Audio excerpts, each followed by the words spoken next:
Well, good morning, everyone. Happy 7:45 a.m. on a Tuesday, and welcome to the latest edition of CI Chit Chat.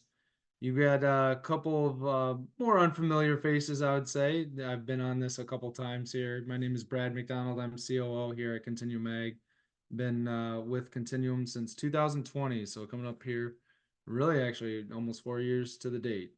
Been with Continuum Ag, but we also have a newcomer here. Luke, I'll go ahead and let you introduce yourself and just kind of give your title and experience with Continuum Ag to start things off as well. Yeah, thanks, Brad. Yeah, so I'm Luke Schumacher. I'm one of Continuum's operations interns here this summer. So I'm originating from Illinois. I grew up on a farm there near like a Jacksonville area, so very central there. And then made my way over to Champaign and go to the University of Illinois, studying agricultural leadership with a minor in ag business. So got 1 year left. I'm a senior. It's going by fast, but yeah, so had a couple internships to the summers prior to this, and then kind of always been interested in soil health, and now with the whole carbon space coming in, and I was lucky and fortunate enough to get with Continuum and score an internship over here. So yeah, I'm here in Washington. Been here all summer. It's been great. The people are awesome. It's been a really fun summer so far. We've only got a couple short weeks left here, but yeah, so my role has been on the data collection side. So I kind of am on the back end internally, where I am facilitating most of the data we're bringing in for CI certification. And we'll get into what that kind of looks like. But so I'm mostly communicating with our region success agronomists on the day-to-day. Kind of once they receive the data, I'm kind of putting it in its right place and just storing it away so that we can get stuff sent off for verification. But yeah, that's been kind of my role here through the summer, and it's been a blast to learn a lot and kind of go with this whole CI certification thing, and we're kind of figuring it out along the way, and I'm excited for it. So Yeah, I'll say at Continuum here, we've been very blessed to have a great group of people. And Luke, you fit in great, and happy to have you for the summer. And yeah, it's just been great to have you part of the team. So yeah, we'll just dive right into it. And how we like to start these things is just kind of give a general overview. And we actually before the call started, we had a question actually just talking very basic. What is a carbon credit? Was it worth? Who buys it? And can it be used on my tax return? Basically, just kind of a whole bunch of stuff going in as far as what is a carbon credit. And I know that this is called the CI Chit Chat, Carbon Intensity Chit Chat. But at Continuum Ag, really what our mission is to help farmers improve their profitability by improving their soil health. So really at the heart of it is the founder and CEO, Mitchell Hora, saw this need as far as farmers really who wanted to do this regen thing needing help along the way. And that's kind of how Mitchell started the company, was to figure out, okay, how can we actually help farmers who are interested in a cover crop no-till system implement it on their own ground? And really that's kind of at the heart of this whole carbon world, is in order to generate any type of carbon outcome, those are the practices that must be done in order to really move the needle when it comes to any carbon outcome. So really at the heart of it is this whole brave new world of CI and carbon credits and all of that. It all starts with soil health. And so by focusing on soil health, that leads to the different types of outcomes. So specifically with this question here, I think it's really interesting as far as a carbon credit. A carbon credit really is what is generated from those practices, meaning that's the outcome. It's almost like producing a second crop, Luke. If you think of your grain as your first crop, but now this carbon credit is your second crop, and there was a market for that. There was a market for people and companies, mostly companies, wanting to buy carbon credits so they can offset their own. So basically, they see the writing on the wall. They understand what their consumers are wanting. The hot word is carbon neutral, right? There's two ways that you can get to carbon neutral, and that's to change your own ways of doing business. So that way you're carbon neutral as a company. Or you can buy carbon credits and have claims saying, okay, yes, we are emitting carbon into the atmosphere, but we're also purchasing these carbon credits to offset that. So we as a company can claim that we're carbon neutral. That's kind of the gist of where this all starts from. Well, farmers can be actually carbon negative by the practices that they do, mainly by having a living root on the ground at all time in a form of a cover crop and implementing no-till, so you're not releasing the emissions back into the atmosphere through tillage. And so if you do those two practices, in general, farmers have a good carbon footprint. Where carbon intensity comes in is instead of having this carbon credit market, then now in the Inflation Reduction Act, the government, the US government, has made this brand new value in the form of carbon intensity if sold through renewable fuels. So if a farmer is doing these practices, they can figure out for themselves what their carbon intensity score is. And based on whether or not their score is low enough or lower than what we call the standard score, then they would be able to sell through renewable fuels, and the renewable fuels industry can then make claims to tax credits starting in the calendar year 2025. So in 2025, a renewable fuels company can go ahead, purchase a crop that has a low or negative even CI score, and they can say, you know what, my product, my ethanol, my biodiesel has a low CI score in effect because I purchased a grain that produced that fuel. So basically, the farmer now has this brand new method, Luke, of being able to sell to a market where there's brand new value. And why we care and why there's a difference between carbon credits and carbon intensity is it just so happens that the tax credits associated with carbon intensity creates a much greater value than any carbon credit industry.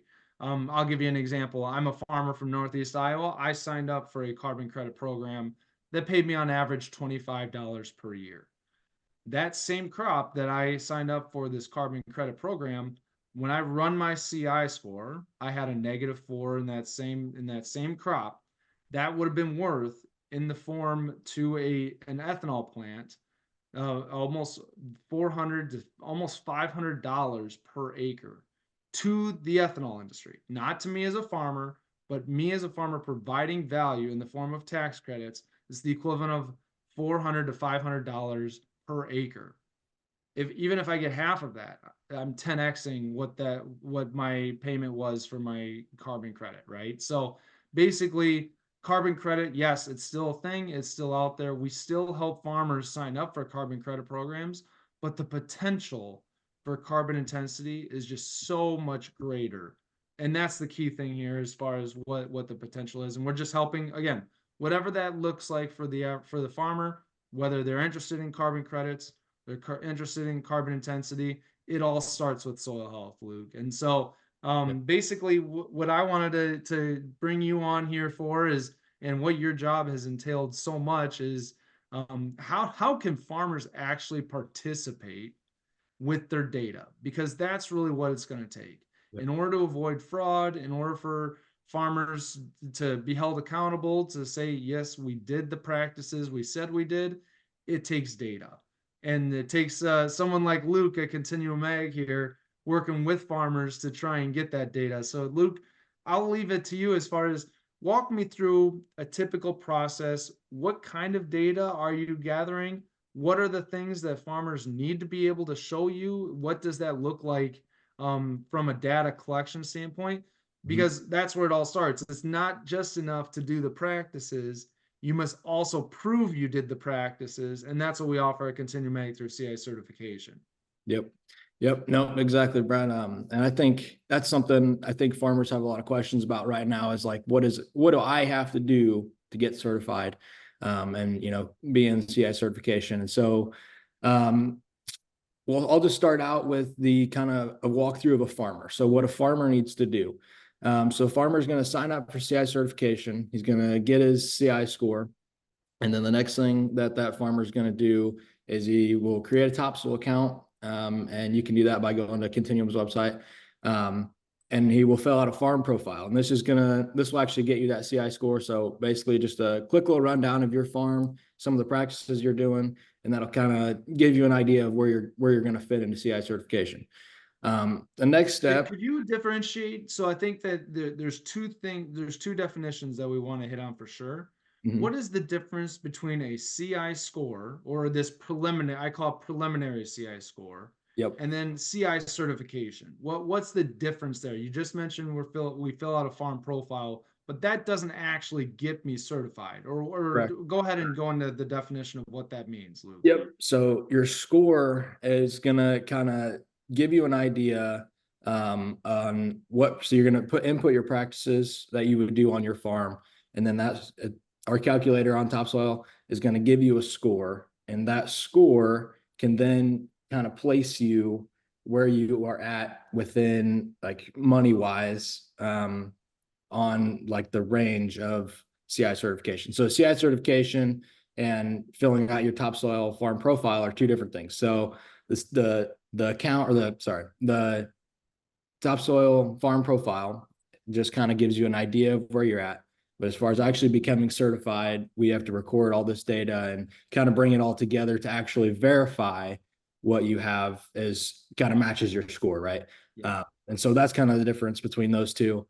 Yep. But just to kind of get So an idea of where you're at, it's always good to get a score. Kind of know if you're in the money. We've kind of been throwing the 29.1 area around as an average score. So typically, if you're below that, you're looking pretty good.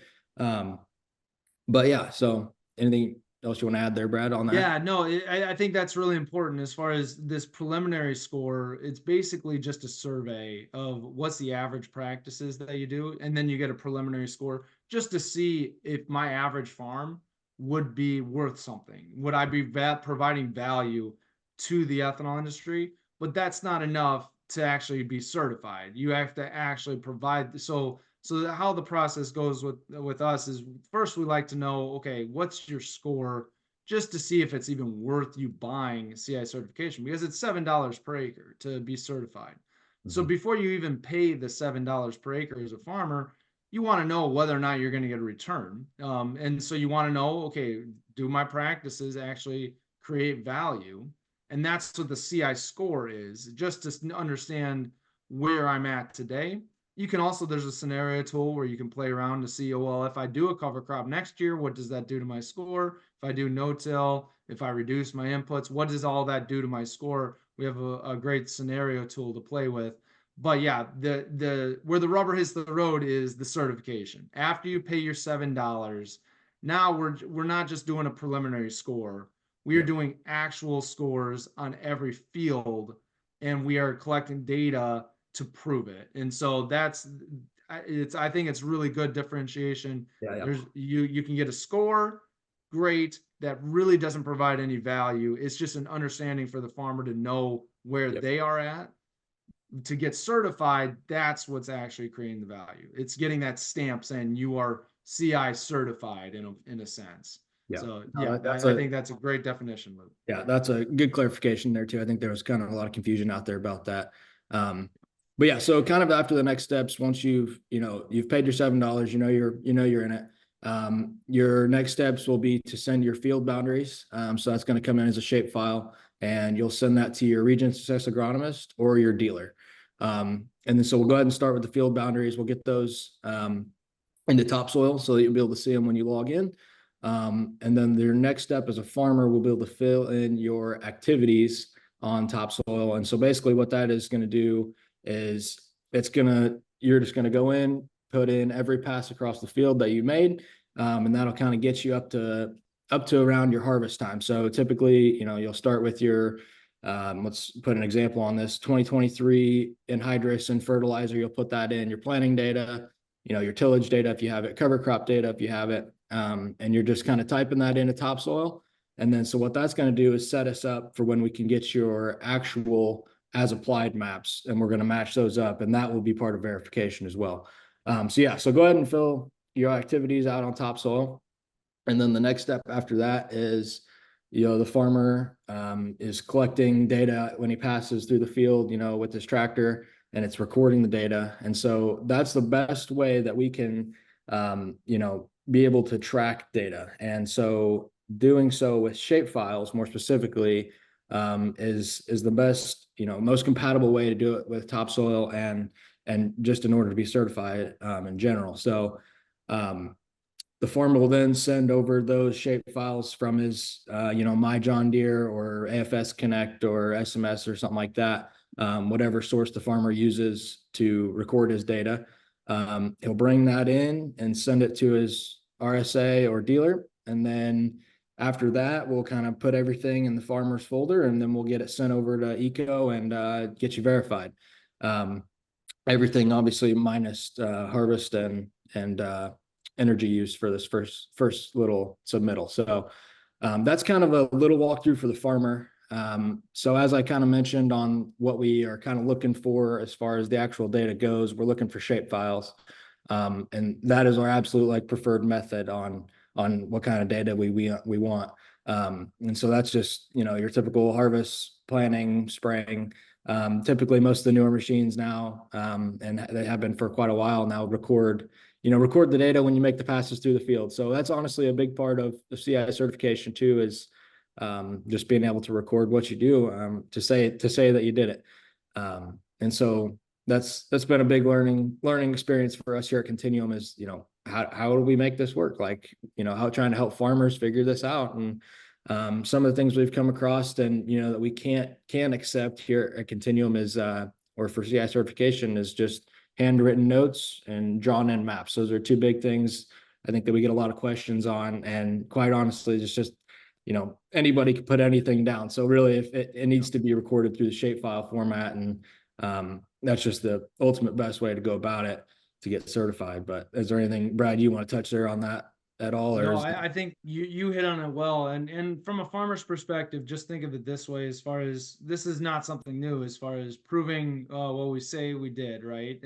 We get that with crop insurance, we get that with any type of FSA program. We've got to prove that we did what we said we did, and you do that through various ways that farmers are used to. And really, what it comes down to is we want everything that you got, Mhm. right? It's not enough just to do a handwritten note saying, "Yep, I put a cover crop down, and here's my note saying I did." That's not going to prove it. You would actually That wouldn't be acceptable at the FSA office either. You would, if the only thing you have, if you don't have the as applied maps, if you the only thing you have is the receipts, we'll take it. We definitely need some type of proof that's not from the farmer's hand to say, yep, this is true. So, I mean, myself, I'm trying to take as much information as I possibly can. When I'm out there putting cover crops on, I'm taking pictures and videos even. Mhm. I just don't know what when if because all of this is subject to audit. That's the key thing. And you mentioned Eco, that's our third party verifier. That we don't know what the audit process looks like yet. This has never been done before. So at the end of the day, the more information, the more proof. Think of it like you're going to court, right? You want to prove you have an alibi, you want to prove you put that cover crop out there. The more that you can provide, the more information, the more data that you have, that's not just that handwritten note, the better. And so that's really what you want to be able to say is, if you're going to be making claims that you've made certain regen practices throughout the year, you got to be able to back it up. And that's such a crucial thing. And yeah, definitely shape files and as applied maps, the machine data, all of those things just prove your case, if you want to call it that way, Luke. Yep. No, exactly. And yeah, that's one thing we've run into here kind of over the summer is, farmers um, can kind of have data all over the place, whether you have, different brands of machines and stuff like that. It can kind of be difficult to kind of wrangle it all together. But that's one kind of step that I think probably should touch on here is maybe, kind of the first step for the farmer when they're looking at, okay, I need to send my data over to, my dealer or my region success agronomist. Their first step probably should be just identifying where they store all their data. Whether that farmer has, John Deere Operations Center or, anything about like that. They're likely going to have their planting and harvest data in there, but if they don't spray their own crop, okay, well, I got to take a step back. I got to contact my co-op, see if I can, retrieve my spraying data and my anhydrous data, and anything that the farmer doesn't apply themselves, they kind of got to take a step back and say, where else can I find this. And so I would say that's a good step in the farmers, first kind of thing they need to do is just identify where it's at, and kind of everything that they've done over the course of the year. Um, but yeah, that's definitely been a big part of it, is just trying to kind of help these farmers, wrangle it all together and then kind of get it to us. But I can kind of touch on here some of the things that, this shape files would be great to have, and kind of the data that, we need for CI certifications. So this kind of got a list little here that we can kind of touch on. Yes, It's absolutely. not limited to by any means. Any pass that you make across the field, it's got to be included in order to be certified. So some of those things just are like cover crop, your fall fertility data, anhydrous, fertilizer, manure, tillage, planting, any planter fertility. I think a lot of guys might skip that step, honestly, too, but got to think about when you're adding, nutrients on your planter in the spring. That's something that's got to be included in there as well. And just herbicide data, any spring fertility you did, so side dress, anything like that. If you did anhydrous in the spring, insecticide, fungicide, and then your harvest data, and then towards the end there, we'll get your total energy use, over the course of the year, like fuel and stuff like that. But those are just some of the things that we're looking for. I think it's always kind of like I said, identifying what you've done and where it's located is kind of the first big step for the farmer, and ultimately being able to kind of hold it all within shapefile format that's the gold standard of what we're kind of looking for. Is if farmers are up to date and they've got it all packaged up in shapefiles, that's great. It's definitely the best way to do it. So, but Yeah. Yeah, yeah. that makes a lot of sense. And honestly, thank you for that as far as the clarity. I think honestly, the thing that I kind of grab onto is the key takeaway there is every pass needs to be documented and Yep. every activity that happens in those passes. So you did a great job as far as in a planter pass, you can have a few things happening at the same time. You're obviously putting seed in the ground, but you can be putting your fertilizer and insecticide or whatever that looks like. All of those things need to be accounted for because the way that this carbon intensity score is created through the GREET model, it accounts for all of the products going into making that crop, and that includes your chemical and fertilizer. So don't just think, oh, I've got that accounted for just because I've got the diesel accounted for from that planting pass. No, you have to also account for what's the carbon intensity of the seed, what's the carbon intensity of the fertilizer, what's the carbon intensity of the chemical that's being put on during that pass. And so I think that, yeah, you did a great job as far as really laying that out there, and kind of the best practices and how to get that data to you. First step, yeah, you're exactly right. Where is it? And trying to gather that all of that together and pass that on to your regen success agronomist or your dealer. That's a Mhm. great first step, and they'll handhold you every step of the way. They know exactly what data to be asking for, and you're not just flying blind here. Happy to help. Luke's here to help you every step of the way. So that's But awesome. yeah, like I said, for any of the CI customers, if you have any questions, reach out to your dealers, your region success agronomists, and if you need help trying to figure out how to, work your data management systems, we've got people that can help you with that too. So feel free to reach out as well. Absolutely. All right, we've got about 5 minutes left here. And so I think that it's important just to kind of walk through a couple of really important things that are developing with eco engineers. What we've had is basically we understand that the official the first project, the first tranche of CA certified bushels is due to actually be done and certified here in February of 2025. That's the first. And so, everyone who has signed up for CI certification to this date, they would be part of that first project, that first tranche that's going to be done in February. But in order to actually get in that first tranche, it's not enough just to pay your $7. You would also need to be able to provide your data in a timely fashion. And that's critical when it comes to, listen, it's great that you paid, it's great that you're in, but without your data, we literally cannot get you certified. It is impossible for us at Continuum Ag to get a farmer certified without having that data.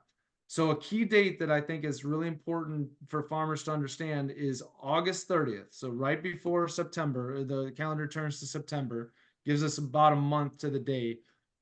We need all the data from the farmer minus yield data. We're not going to have yield data at that point. Obviously, the crop's still out in the field, but all of those passes up until harvest, we anticipate should be done by August 30th. So if you think of going all the way back to fall of last year, when people were putting on their cover crop for the first time, or they're putting on fertilizer for the first time, for that's going to be tied to the 2024 crop, going all the way back to those very first passes up until August 30th, we want all of those passes recorded and in our software topsoil. So August 30th, crucial date.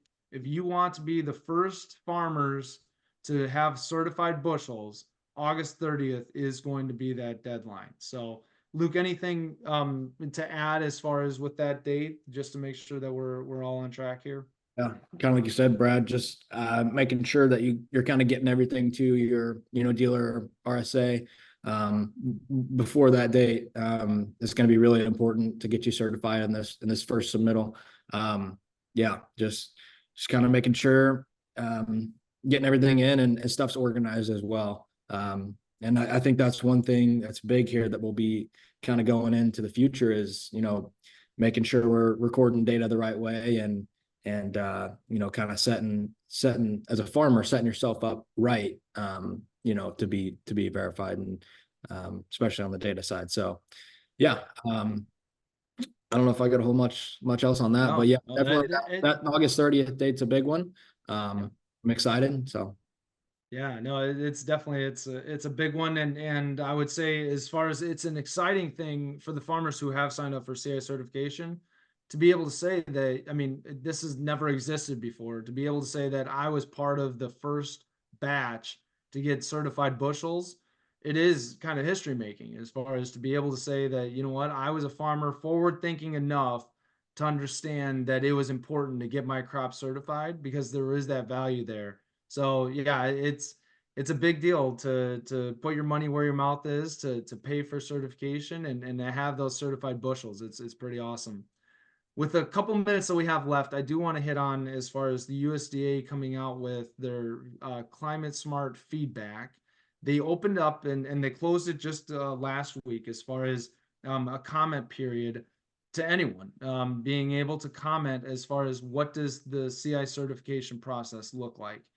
And overwhelmingly, the feedback has been, please stop with the coupling of practices. So basically, looking back at 40B, which is a different tax credit, they bundled practices and said farmers, you had to do certain things in order to even qualify, and it just created unnecessary red tape. What we've seen in the feedback is, please USDA, stop doing that. Do not cripple the farmer by saying, hey, you have to check these 3 boxes in order to even to count. What we want to do is instead have every practice be fed into the GREED model that was developed by the Department of Energy, to that creates a CI score. So every practice counts essentially. You don't have to, it's not an all or nothing situation. On top of that, there was also some really interesting feedback, specifically from the Renewable Fuels Association, saying, hey, could we also decouple this CI certified scores and the bushels? So up until now, and we still are under this assumption, we're still operating under this assumption that the bushels are tied to the score. I think of it almost like gold covered corn, right? Once you melt down the corn, you put it on, or melt down the gold, you put it on the corn. Now you've got this brand new product that's gold covered corn. but they have to be sold together. What the Renewable Fuels Association is saying is, hey, let the farmer sell the gold separately. Let them sell the CI certified scores separately from the corn. And to me, that would be an absolute game changer. It allows all farmers, and if that were to happen, it allows all farmers to participate, whether or not you deliver to an ethanol plant or not. So I know we're already at time, and just to let you know, that's not how the rules are 100% yet, but that's where the advice has been as far as to the USDA directly. A whole bunch of people, important people that have a stake at the table, they are asking for this decoupling of the scores from the product. Which, I mean, if that were to happen, and one of the other key things, the key takeaway is keep it simple and get it out as fast as possible. Give us the rules as fast as possible and make sure it's simple enough for any farmer to participate. If the USDA comes out with something like that, it's going to be an absolute game changer. Everyone is going to want to have a certified crop. So certainly everyone who has signed up to date, you're in a fantastic position, because if that does happen, man, the floodgates are wide open. And so that's going to be an absolute, a very interesting scenario. Let's just put it that way, Luke, if that were to happen. But also very exciting, and yeah, just really great for the industry overall. So, any closing thoughts, Luke, before we close it No, out? yeah, no, I'm excited about CI certifications. I think we got a massive, massive opportunity here in the world of ag, and especially a big one for the farmers. So, no, I think it's been great. I've enjoyed my summer here, and I'm thanks for just happy to be here, and thanks for bringing me on. So, Excellent. I just saw here as far as no CI Chit Chat next week, because we have a topsoil webinar at 11 a.m. on Tuesday. So registered for our next topsoil webinar with Paul Neese of Chevron. So that's actually a very big one. So definitely for everyone on this call, replace your CI Chit Chat with the webinar next week, topsoil webinar. Be sure to sign up. Thanks so much for joining, everyone. Really appreciate it. Have a great day.